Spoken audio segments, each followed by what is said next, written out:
Hey guys, welcome back to World of Warships. Today we're taking a look at the Sherman. This is the Coal Destroyers versus 2024, or I suppose the end of 2024. If I don't hurry, it will be 2025 by the time I finish these things. Sherman is one of my favorite ships in the entire game, so I'm gonna be pretty positive about this ship. I'm a little biased towards this thing. I absolutely love it. I think it's super unique to play, so different from really anything in the game. And since it's a coal premium ship at tier 10, I think it's well worth getting just because it's so unique. Not a lot of ships can really play like this thing can. That said, it's really not for everyone. I can totally understand why some of you would not like this ship. In fact, I had probably my worst play session in Sherman I've ever really had. I did not get a lot of damage like I was expecting, and I found myself struggling to really keep up with the flow of the game. That's the real major downside to this ship. You're gonna see me compare this to Marceau a lot, and in the Marceau video, I'm gonna compare it to Sherman a lot, since they're both coal tier 10 destroyers focused around being gunboats. The Sherman is really powerful with its shell velocity. That's what makes this ship and sets this ship apart. Marceau is really powerful in its ship speed. And really what it comes down to between those two ships is, are you more confident in your aim, but you really lack on situational awareness, map positioning? Then it's probably better to get Marceau. You can make up for the more difficult aim, the more difficult shells to lead, but you get the speed to make up for your positioning and allow you to move around the map quickly.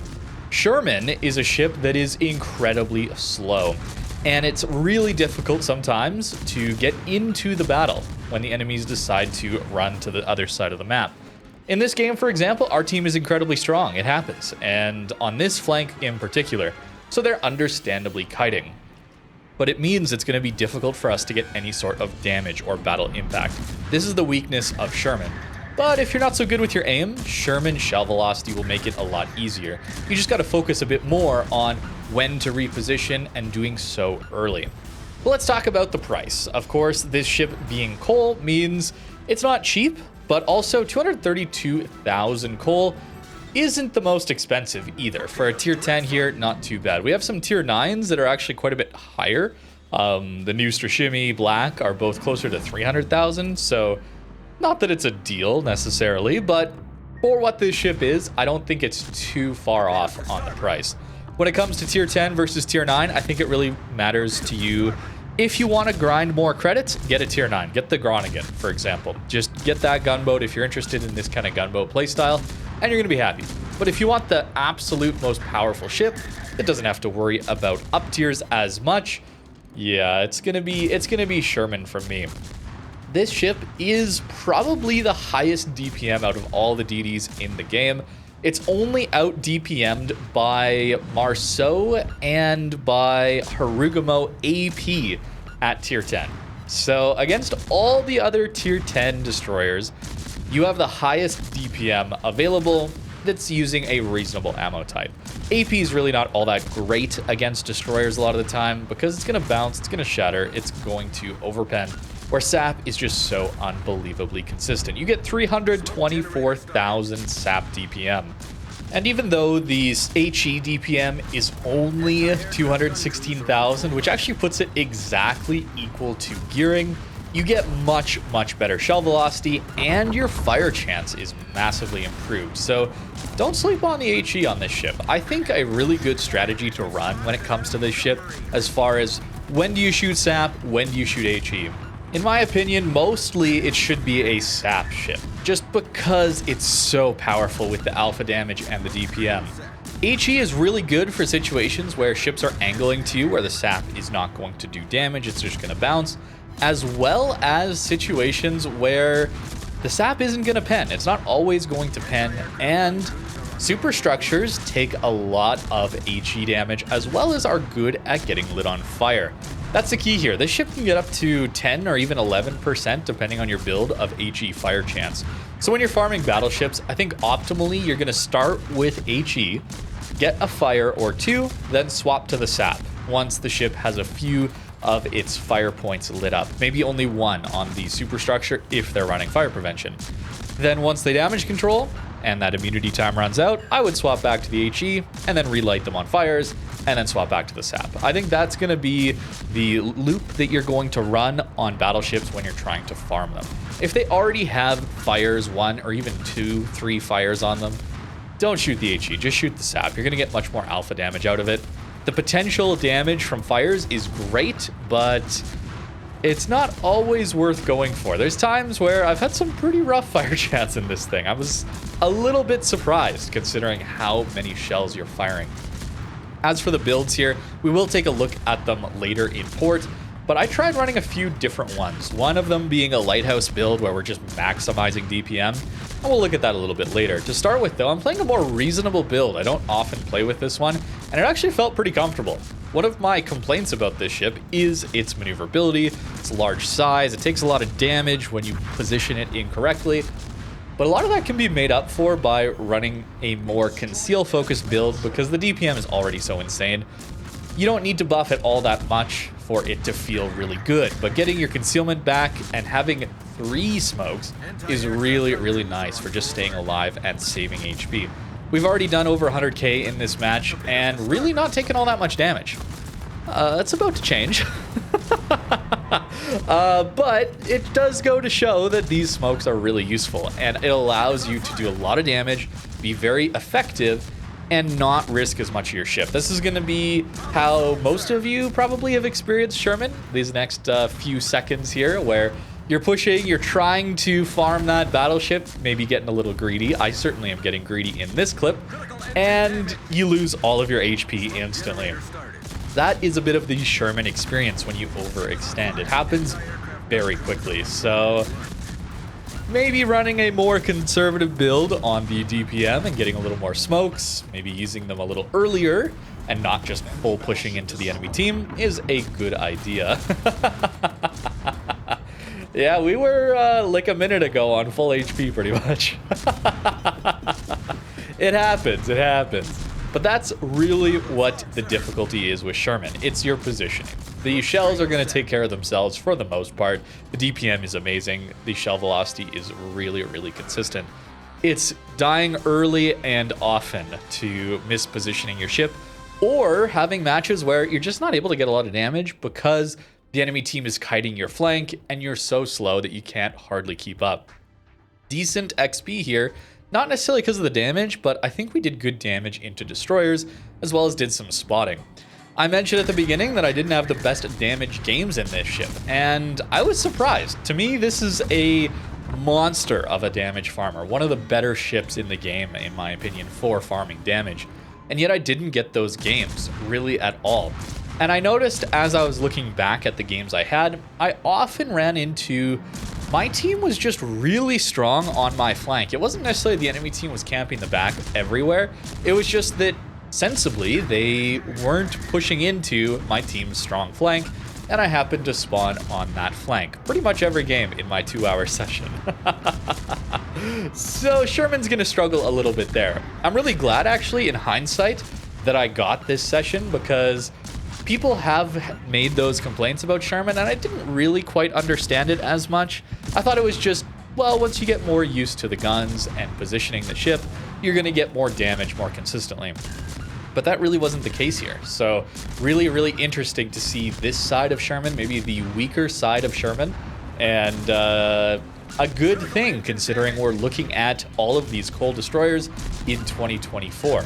Otherwise, without this, I probably would have said that probably won't happen because of this insane range, right? We have 15 kilometers of range with this build, and you can use it. You really can use it. Anti-kiting away, and there's a sub here. I suppose that's another good thing to mention as far as this ship alone on a flank, trying to deal with enemy destroyers, dealing with enemy subs. It's a little bit difficult. You don't have the best concealment and certainly not the best maneuverability. So not having our damage control available to deal with these sub pings it's a little scary. It's getting a little scary. Just barely dodging 1, 2, and 3. Easy. Was not worried at all. It's fine. Oh, and we'll get to take him out too. Lovely. You have a hydro though. That's the key here. I would say when your Hydro's available, that's when you can get a little more aggressive on your flank, and you'll see examples of that later on in this video. Trying to push a Shimakaze, for example, it's a little bit scary because you can easily eat the torpedoes, but if your Hydro's up, it's a little bit easier to push in. But considering how much damage I took at the end of that last game so quickly, pushing a flank on your own can be very, very tricky. This is a ship that wants to be that second line gunboat DD. Talk about this a lot when it comes to these larger destroyers with some insane gun power. They don't have the best concealment, and depending on the time of day or just who's in your match, some teams really love to shoot at enemy destroyers, and if you get spotted, people can really take out a lot of HP on your ship very, very quickly. So try to play on a flank, or if you play on a flank where you have a friendly, more stealth, torpedo-focused DD, you're gonna have an excellent time. I didn't always have that in these games, but we're still gonna do quite well. In this case here, look, notice our spotting damage is at 23,000. That's not bad, but in the next minute or so, it's gonna get pretty high. This ship, even if you're not smoking, is going to do some really decent spotting, as long as you're not just smoked up. It's going to be a bit of a bait or something, a trap you can fall into with this ship, or many gunboat DDs that do have a smoke screen. You smoke up and you realize, oh, I was the one spotting that target, and now you have no one to shoot at. I do it myself, don't you worry. It's a little bit annoying when it happens, and it's no one's fault but my own. But you do have to be careful of that. So I won't always be smoking up. It's a little bit risky, certainly. It's I'm very focused on trying to dodge these shells here, and we're gonna miss some salvos because of that. But already up to 52,000 spotting damage in this short time, and it's gonna go up even further here. It's really important that you can be that distraction, but if you're wanting to play this role, this open water gunboat role, it's got to be Marceau, right? I mean, Sherman's nowhere near as powerful at that role. It's got to play further back because of its poor maneuverability, its larger size, and it can afford to, thanks to these guns, allowing you to play pretty far back and get good damage in.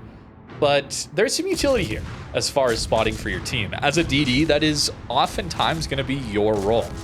Unless there's carriers in the game, it's a bit of a critique I have towards some of these pure gunboat DDs, especially ones that want to use smokes to gunboat a lot of the time. The matchmaker doesn't always support you playing that, just smoked up and farming people role, because you might just be the only DD in the game or the only DD on your flank, and you do have to do some scouting. It's not like the light cruisers are really going to be able to do it. Open water, scouting like that, they're going to die so quickly to the battleships in the back of the map. And the battleships, well, they're in the back of the map, so they're not scouting for you at all.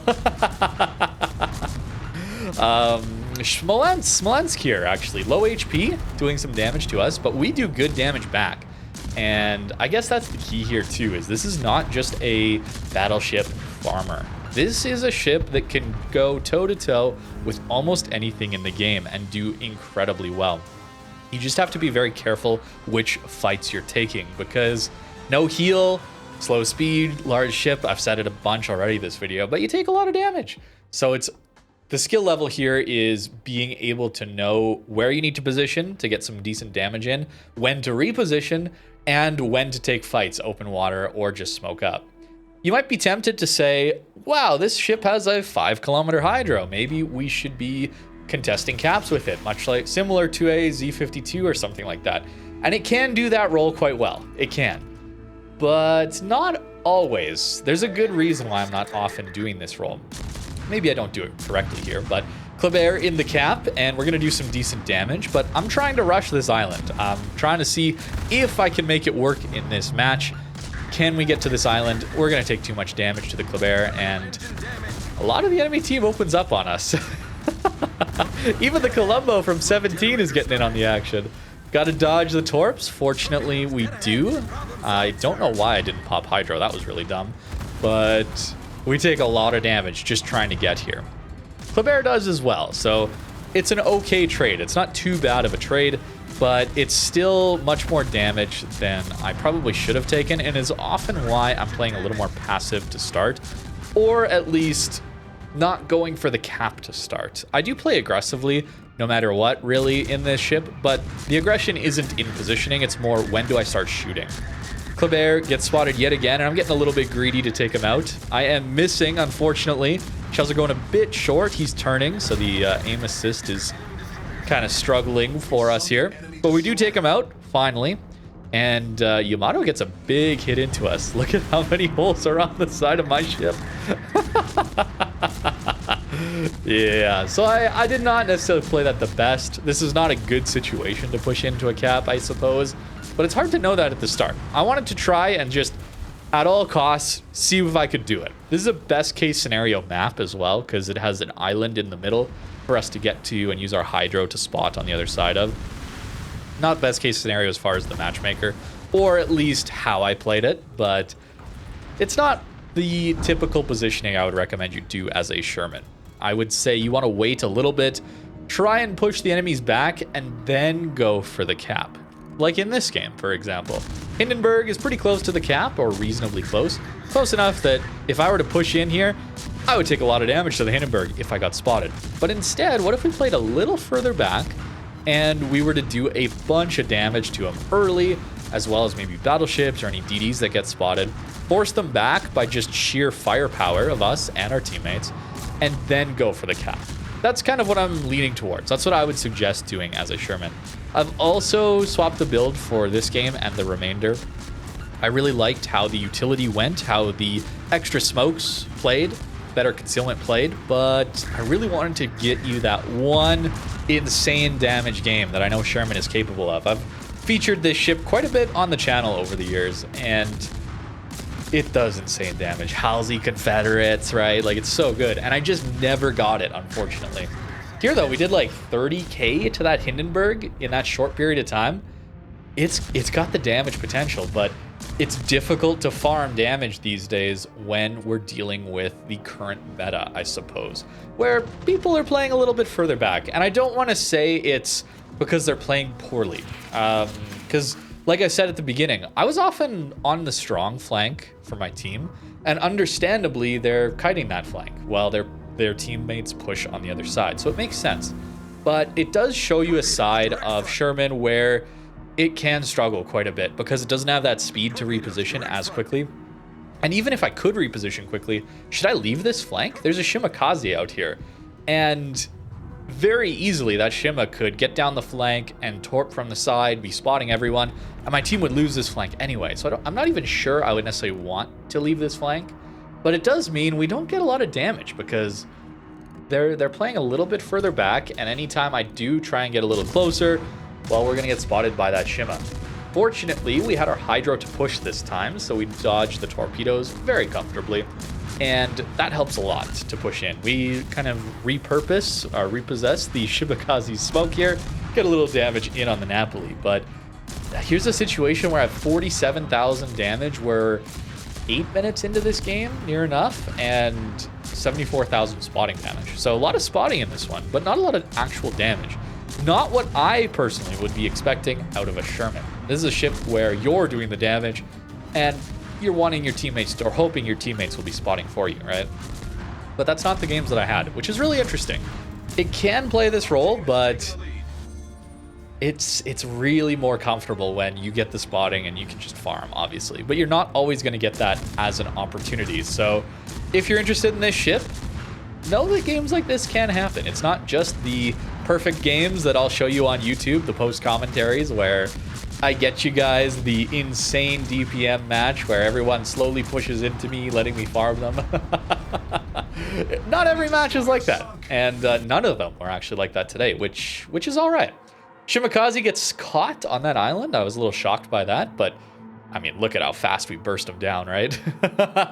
The damage ramps so quickly, right? That's the thing too. Maybe I finish off targets a little too quickly in this thing, and then people are like, oh crap, I guess I should probably get out of here before the Sherman kills me too quickly. That's certainly a possibility with this ship. I haven't even gone over all the specs of this ship. I really just spent most of the time talking about how it interacts with the meta, but that's probably the most important bit, I suppose. As far as HP goes, you're actually not bad. 8th best at tier 10. Detection is going to be not amazing. 10th worst at the tier. You're obviously quite slow. 33.9 knots base. Your turning radius isn't too bad either, fortunately. You do have 680 meter turning radius, 5.3 second rudder. It's really not amazing for destroyers at tier 10, but it's passable enough, I would suppose. Mostly what's going to mean you're taking a lot of damage is the size and the lack of speed. If it was faster, it certainly would be able to dodge a lot more. It'd probably be a little bit more overpowered then, I suppose. But it's good that it's slow and takes damage, I think, considering the firepower here. And yeah, the 9% fire chance on these shells base is kind of ridiculous. You have the 4th best fires per minute, but everything above you has not as good shell velocity, or it's a little harder to use the guns, I suppose. Gdansk being the one that has decent shell velocity, but you got to go very broadside to get all of those shells off. Torpedoes are a weak point. All right, we're finally here. It's the last game. I'm going to go to port soon. I don't even have any more clips. Torps are definitely a weak point. Your AA is okay with D-Fire, but I wouldn't rely on it personally. Depth charges, of course, are ship-based. And consumables-wise, it's, of course, smoke, hydro, and your D-Fire. With really only the smoke and hydro being slightly different from the norm, I guess. Tier 10 having a 5-kilometer hydro is relatively standard, I think, but still nice to have here. It's not just a personal hydro like you see on some of the British DDs. And the smokes are the full American smokes, so they last a really long time.